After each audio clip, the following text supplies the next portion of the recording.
Hi, xin chào tất cả các bạn. Chào mừng các bạn đã đến với Quy Nhơn. Trong video ngày hôm nay, mình đã thức dậy lúc 5 giờ sáng và sẽ quay lại video về con đường dọc biển Quy Nhơn. Đó là hai con đường An Dương Vương và Xuân Diệu. Mục đích của video này để giúp các bạn ở xa có thể hình dung được là ngày đầu tiên các bạn đến Quy Nhơn các bạn nên làm gì. Thì theo ý của mình, nếu như các bạn đến vào ngày hôm qua và các bạn rất là háo hức muốn khám phá Quy Nhơn có những gì, theo ý của mình, sáng sớm các bạn nên thức dậy và ra ngoài bờ biển để mà thưởng thức những hoạt động và những cái cảnh quan con người nơi đây người ta sinh hoạt hay là hoạt động bên biển, như là tắm biển hay là thể dục thể thao. Mình là Trí, người sẽ đồng hành trong video này. Lịch trình của mình ngày hôm nay đó là mình sẽ quay lại cảnh từ đầu đường An Dương Vương đến gần cuối đường Xuân Diệu. Tại vì Quy Nhơn thì có diện tích cũng khá là tạm và sẽ là trục đường chính nó nằm trên bờ biển, đó là đường An Dương Vương và Xuân Diệu. Vì thế mà hầu hết những cái điểm đặc sắc mình sẽ đưa lên cho các bạn tiện theo dõi. Bây giờ là chúng mình sẽ bắt đầu, tại vì mặt trời đã sắp lên và kết thúc cuộc hành trình mình sẽ đứng ở bãi biển cho các bạn xem được bãi biển ở nơi này. Và bây giờ mình sẽ bắt đầu đoạn hành trình của mình, sẽ đi bằng xe máy bắt đầu từ An Dương Vương.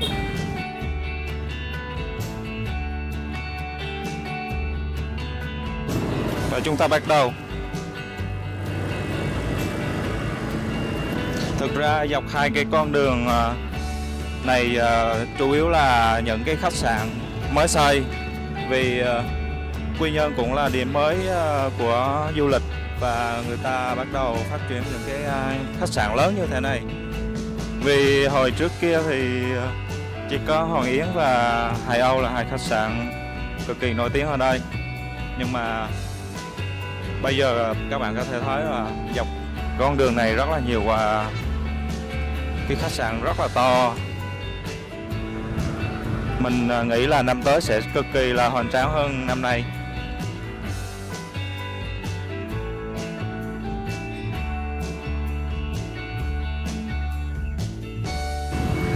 Mặt trời đã sắp lên, các bạn có thể thấy là hoạt động thể dục rất là đông vui ở đây nha.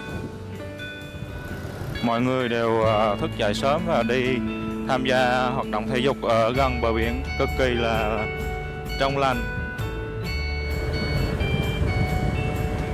Các bạn có thể thấy là khách du lịch người ta cũng hòa mình vào, họ sẽ ra biển.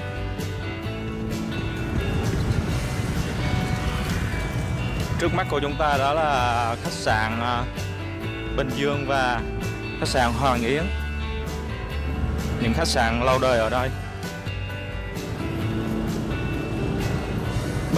Bên cạnh thì có rất là nhiều khách sạn nhỏ đã nằm dọc theo bên đường.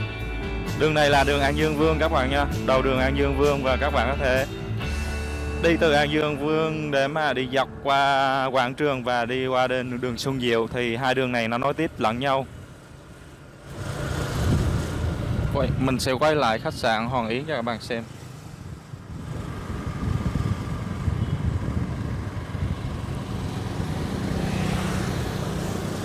Tiếp theo đó là khách sạn Hải Âu. Thì khách sạn Hải Âu nó là khách sạn biểu tượng của Bình Định.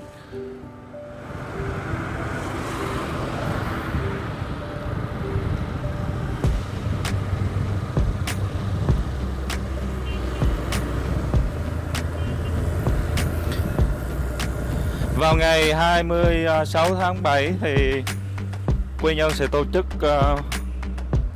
cuộc đua marathon do báo VN Express thực hiện, và mình sẽ tham gia, và hãy đón xem những video này.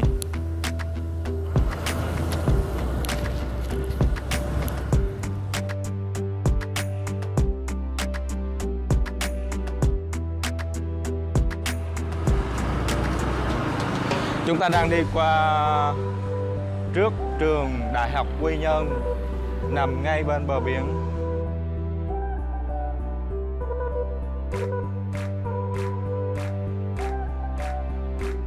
Các bạn có thể thấy đường xá ở nơi đây cực kỳ là yên bình. Tại vì hoạt động buổi sáng thì người ta chủ yếu là tham gia các hoạt động thể dục thể thao rất là nhiều và tắm biển. Đây là trường Đại học Quy Nhơn.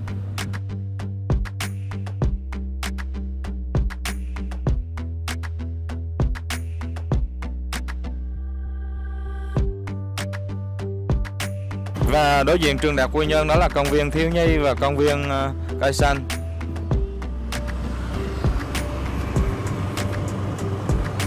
Thì cũng là chính là trọng tâm của những cái bãi tắm rất là đông khách. Thường thì các bạn sẽ tắm ở bãi tắm ở trước khách sạn Hải Âu, Hoàng Yến hoặc là trước cổng trường Đại học Quy Nhơn như thế này, là những bãi tắm rất là đông khách tụ tập ở nơi này. Và mình sẽ qua phần tiếp theo sau khi qua ở phần trung tâm của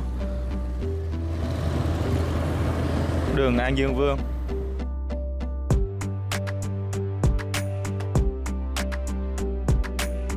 Ngay lúc này mặt trời đã sắp lên. Chúng ta đang đi đến cái quảng trường Nguyễn Tất Thành, Nguyễn Sinh Sắc. Nơi này sẽ là nơi tập trung những cái hoạt động văn nghệ hay là những cái dịp kỷ niệm, và là quảng trường lớn nhất ở đây. Các bạn thấy là trước quảng trường thì mọi người đều tham gia những hoạt động thể dục rất là nhiều. Và đây là đoạn cuối của đường dọc biển An Dương Vương, và chúng ta sẽ chuyển qua đầu đường Xuân Diệu. Thì ở đây nó cũng sẽ có những cái đường này, cuối đường An Dương Vương này sẽ ra trung tâm thương mại Quy Nhơn, hay là gọi là Co-op Mart, là cái siêu thị Co-op để các bạn có thể mua sắm. Còn phía bên này thì là bệnh viện Đa khoa Quy Nhơn cùng với rất là nhiều cái khách sạn nổi tiếng và với giá cực kỳ là phải chăng.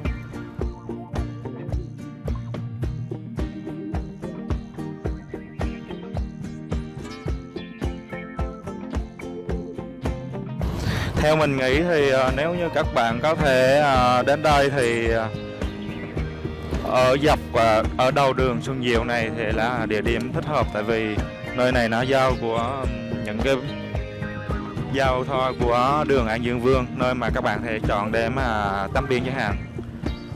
Và ở nơi này thì nó có rất là nhiều khách sạn nên là giá sẽ cạnh tranh hơn. Các bạn để ý thì có thể thấy là những cái bãi tắm ở phía dưới này thì thường khách du lịch người ta tắm, chứ còn phía trên kia thì bãi tắm nó sẽ thu hút nhiều người hơn.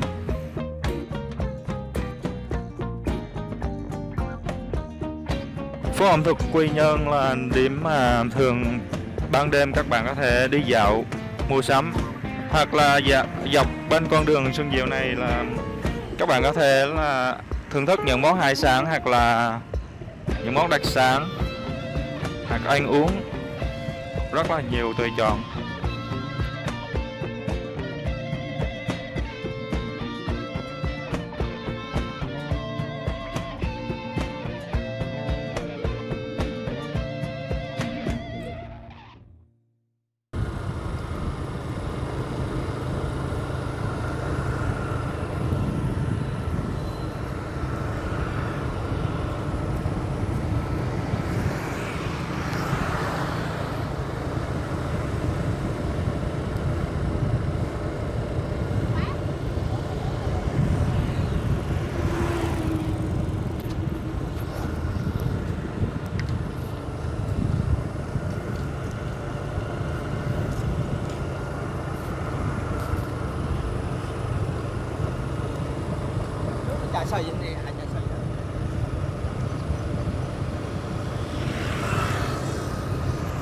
Trước mặt của chúng ta là Sea View Hotel, khách sạn Sea View, và một cái khách sạn cực kỳ lớn nó đang được xây gần xong, đó là Pullman Buôn Ma này là nơi chưa được khai thác sử dụng, khách sạn cực kỳ lớn.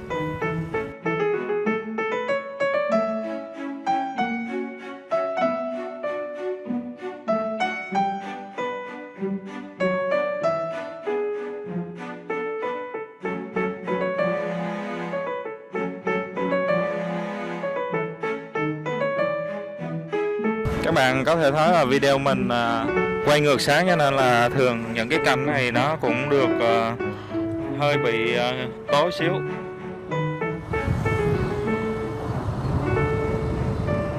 Vì mình không muốn quay từ hướng Xuân Diệu trở về để mà cho các bạn dễ hình dung là thường thì những người khách du lịch người ta sẽ tập trung ở điểm An Dương Vương nhiều hơn.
Đó là quang cảnh trước khách sạn Sài Gòn Quy Nhơn.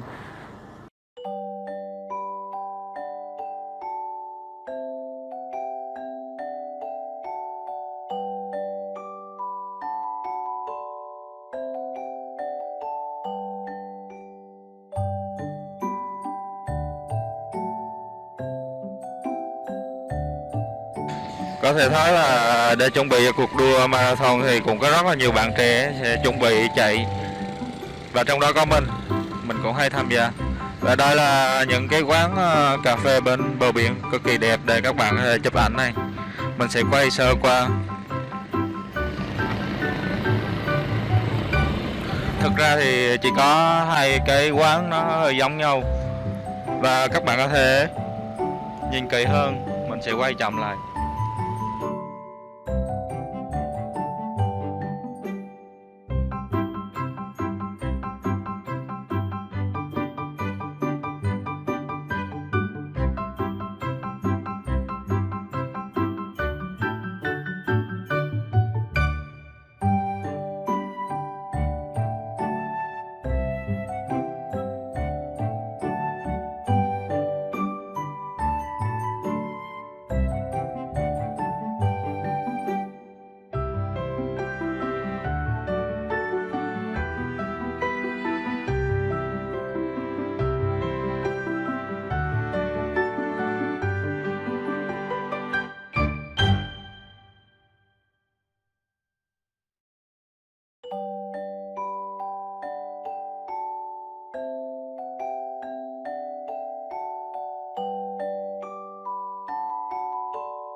Và phía cuối đường Xuân Diệu đó là cái cảng Thị Nại, là nơi trung chuyển hàng hóa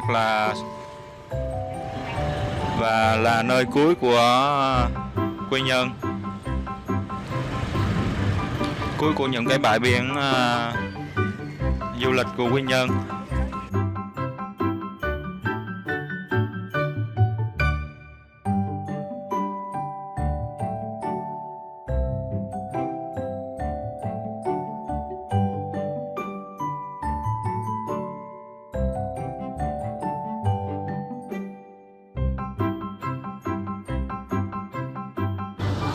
Hiện thì thủy triều dâng lên rất là cao, cho nên là các bạn nhìn thấy nước biển nó sẽ hơi không trong, và bờ biển nó hơi ngắn.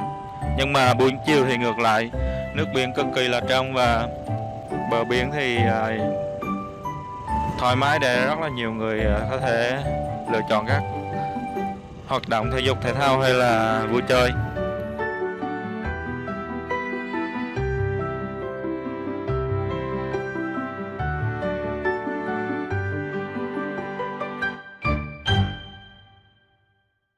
Và mình sẽ kết thúc đường Xuân Diệu ở khách sạn Hồng Diệp, gọi là trường hay là trường tiểu học Hải Cảng. Vòng này là mình sẽ quay lại để mà đi ra bãi biển. Thực ra thì chiều quay ngược lại cực kỳ là đẹp.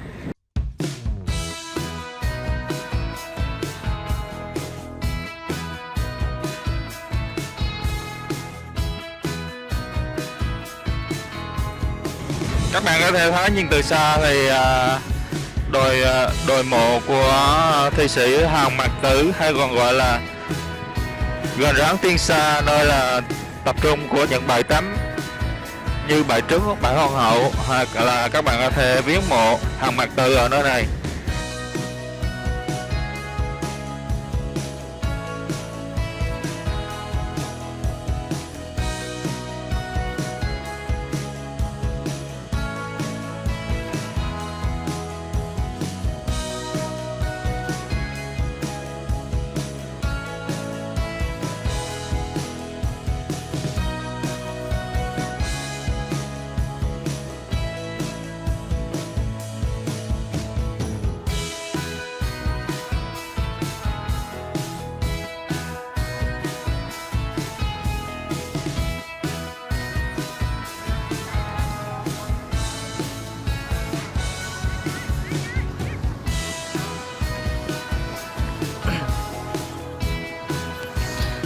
Ngay lúc này thì mình đã có mặt ở bờ biển, và mình sẽ xuống để mà quay cho các bạn xem nước biển nó thế nào.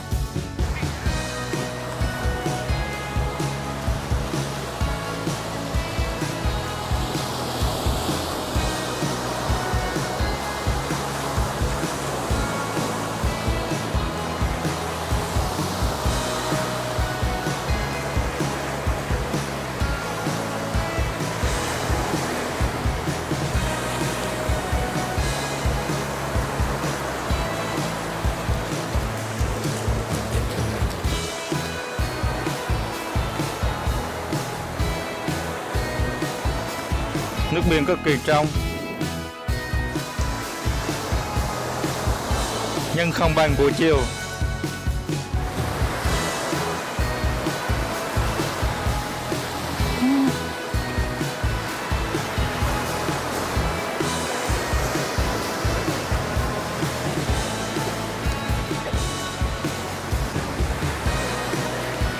Mặt trời đã lên cao hơn và video mình cũng sẽ sắp kết thúc.